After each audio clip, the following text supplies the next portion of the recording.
Hello মায়া, almost 12টা বাজছে, তুমি কোথায়? তোমাকে না আমি বলেছি অফিসে কাজে গাজীপুরে। আমরা এত রাত পর্যন্ত?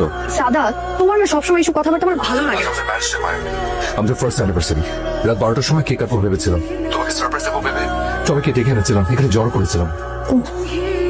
Shit, আমি একদম ভুলে গেছি। আমি তো এখন গাজীপুরে, বের হতে ঘন্টাখানেক লাগবে।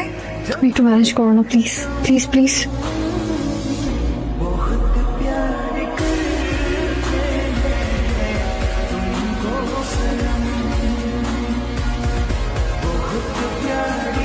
Middle class sentiment.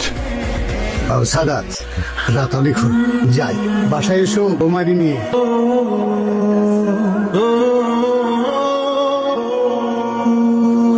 সবাই চলে গেছে না?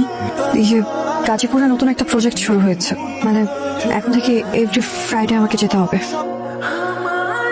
আচ্ছা চলো কেটে ফেলি, চলো। বাবা ব্যারেজটি তো আমাদেরই, আবার চলে গেছে তো কি হয়েছে, চলো আসো আসো কেকটা কাটি, আসো কেকটা কাটি, চলো।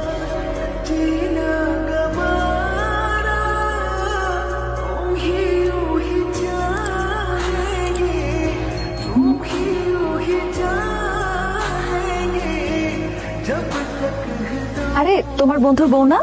আরে হ্যাঁ, মায়া ভালোই তো।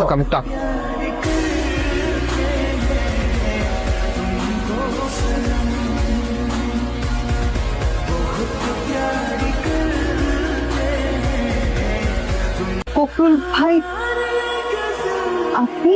পেয়েছো? কেউ নেই?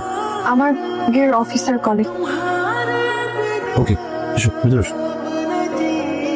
মাই হট অ্যান্ড সেক্সি ডল। কি হয়েছে? ওই লোকটা আমার হাজব্যান্ডের ফ্রেন্ড, তাদের সব জেনে যাবে। আই ডোন্ট নো আমি কিভাবে ওকে ফেস করব। ফেস করার দরকার কি? বরং তো আমার একটা ফ্ল্যাট ফাঁকাই পড়ে আছে, তোমাকে দিয়ে দিলাম, উঠে যাও।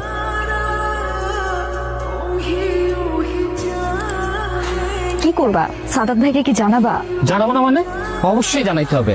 বিশ্বাস করো সাদাত খুব ভালো একটা মানুষ, ওর সাথে এরকম চিট করবে আমি চুপচুপ মেনে নিতে পারবো না।